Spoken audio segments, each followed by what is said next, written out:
को जोड़ते हैं ईटीना स्वदेश के प्लेटफॉर्म पर। हमारे साथ हैं एडलवाइस म्यूचुअल फंड की MD and CEO Radhika Gupta, जो कि अपनी बेबाक राय के लिए बाजार पर जानी जाती हैं।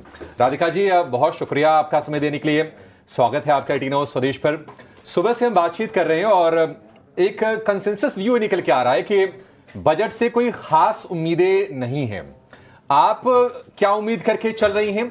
और एक दूसरा सवाल मैं साथ में जोड़ रहा हूं कि हाल फिलहाल थोड़ा सा बाजार का मूड ठीक हुआ है, लेकिन एक प्रॉब्लम बाजार के लिए बनी हुई है, वो है एफआईआईज की। आपको क्या लगता है कि एफआईआईज बजट में क्या सुनना चाहेंगे? देखिए, एफआईआईज की तो मैं बात थोड़ी बाद में करूंगी। आई थिंक जहां तक बजट एक्सपेक्टेशंस का सवाल है, थोड़ा अनोखा बजट है, क्योंकि बहुत टाइम के बाद ऐसा, हालांकि एक ही गवर्नमेंट का 12वां बजट है, पहला ऐसा बजट है ना लॉन्ग टाइम जो कि थोड़े वीक इकोनॉमिक कंडीशंस में आ रहा है। एंड आई थिंक अगर आप इकोनॉमिक सर्वे को भी देखें, ये एहसास तो है कि इकोनॉमी में स्लो डाउन है। अब बाजार बजट से क्या चाह सकता है? वो चाह सकता है कि फिस्कल प्रूडेंस रखे, जो इस सरकार ने की है। थोड़ा सा बाजार शायद कैपिटल एक्सपेंडिचर पे अनाउंसमेंट्स देखना चाहेगा, बिकॉज जितनी कैपेक्स होनी चाहिए थी इस साल, वो हुई नहीं है। आई थिंक वहां थोड़ा बजट कुछ उम्मीद बना सकता है। और तीसरा, आई थिंक थोड़ी बहुत ही उम्मीद तो ये है कि मिडिल क्लास के लिए कुछ करा जाए इस बजट में। मेरा मानना है कि ये जो इनकम टैक्स स्लैब्स हैं, ये जो एग्जेम्पशंस हैं, इनमें एक्चुअली काफी बोल्ड चेंजेस करने की जरूरत है। अब लोगों को उम्मीद है कि ये होगा नहीं, क्योंकि इसको फंड कैसे करा जाएगा, लेकिन एटलीस्ट मेरा मानना है कि ये होना चाहिए, क्योंकि आपको मिडिल क्लास आदमी के हाथ में अब पैसा देना पड़ेगा। तो आई थिंक बाजार की तो कुछ ऐसी उम्मीदें रहेंगी। And the problem, I think, जो बाजार कह रहा है, सो सोच रहा है कि इतने सालों से हम बात कर रहे हैं कि भाई प्राइवेट सेक्टर कैपेक्स आपका बढ़ क्यों नहीं रहा? जो इकोनॉमी के एनिमल इंस्टिंक्ट्स हैं वो किकअप क्यों नहीं हो रहे? आपने टैक्स भी काट दिया, गवर्नमेंट ने कुछ क्षेत्रों में काम भी करा है, बट आप प्राइवेट सेक्टर कैपेक्स को, जॉब्स को कैसे बढ़ावा देंगे? I think this is the looming question जो बाजार की उस पे है। जहां तक एफआईआई की बात है, आई डोंट थिंक ऐसा कुछ स्पेसिफिकली है जो एफआईआई इंडिया से देख रहा है। ऑफ कोर्स, जब एफआईआई इंडिया को देखता है तो तीन चीजें देखता है। एक तो वैल्यूएशंस, जो कि मुझे लगता है पिछले 2 महीने में थोड़ा तो घटे ही हैं, 10-15% का करेक्शन तो आया है। ग्रोथ 8% नहीं है, लेकिन we are still the fastest growing economy in the world. Growth impetus continued देखना चाहेगा। बट आप ये भी जानिए कि आज यूएस में इंटरेस्ट रेट 4.5% है। इन दो सर्कमस्टांसेस एक एफआईआई को इंडिया देखना वो थोड़ा सा मुश्किल हो जाता है।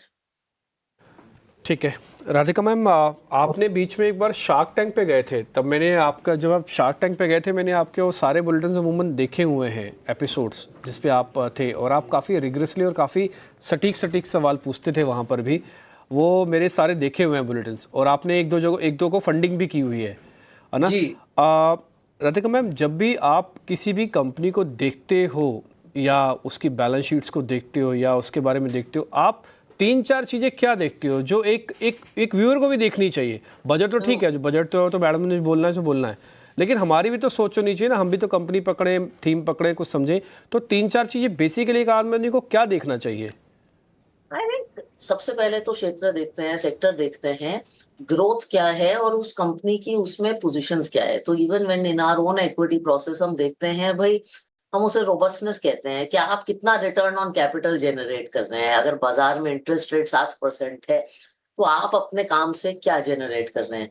दूसरा, आई थिंक एक आम इंसान को प्रॉफिटेबिलिटी ग्रोथ देखनी चाहिए, अर्निंग्स ग्रोथ देखनी चाहिए, रेवेन्यू ग्रोथ देखनी चाहिए। अब वो चाहे छोटी कंपनी हो या बड़ी कंपनी हो, फाइनली हम एक ग्रोथ ओरिएंटेड मार्केट है, तो ग्रोथ देखनी चाहिए, मार्जिन्स देखने चाहिए, सेक्टर लीडरशिप देखनी चाहिए।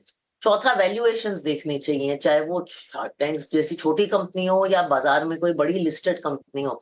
फाइनली आप कितने पैसे बनाएंगे निवेशक के तौर पे, वो तो इसका फंक्शन है ना कि आपने किस वैल्यूएशन पे पैसे डाले हैं। और पांचवी चीज, आई थिंक आपको मैनेजमेंट देखनी चाहिए, बिकॉज फाइनली कंपनीज मैनेजमेंट चलाती हैं, और वो मैनेजमेंट क्या माइनॉरिटी शेयर होल्डर्स के लिए अच्छी है। तो हम तो अपनी कंपनी में जब हम फंड्स में पैसे डालते हैं, फोरेंसिक एनालिसिस करते हैं कि भाई मैनेजमेंट माइनॉरिटी शेयर होल्डर्स को कैसे ट्रीट करती है। तो ये 4-5 चीजें हैं जो कोई भी कंपनी अगर आप देखना चाहो तो आप देख सकते हो। Radhika ji, good morning. Mansi this side, well explained and in fact बहुत अच्छा लगता है आपसे बातचीत करके, आपका नजरिया बाजार पर, ओवरऑल ग्रोथ एंड इकोनॉमी पर जानकर।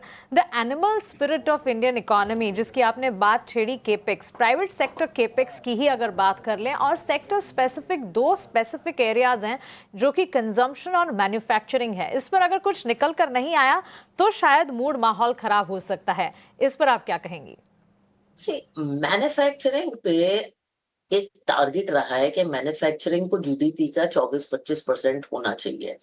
अभी वहां उतनी मूवमेंट नहीं हुई है। अब कुछ सेक्टर्स पे जैसे डिफेंस है, वहां सरकार ने काफी केपेक्स किया है, आप मूवमेंट देख रहे हैं।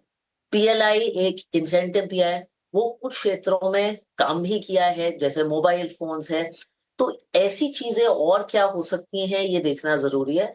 आई थिंक सरकार का इम्पेटस मैन्युफैक्चरिंग पे कंटिन्यू होना चाहिए, क्योंकि फाइनली हमारी जो युवा पॉपुलेशन है हिंदुस्तान की, उसको जॉब्स चाहिए, उसको नौकरियां चाहिए। इनफैक्ट पिछले बजट ने भी ये जॉब्स का इशू बहुत आउटलाइन किया था।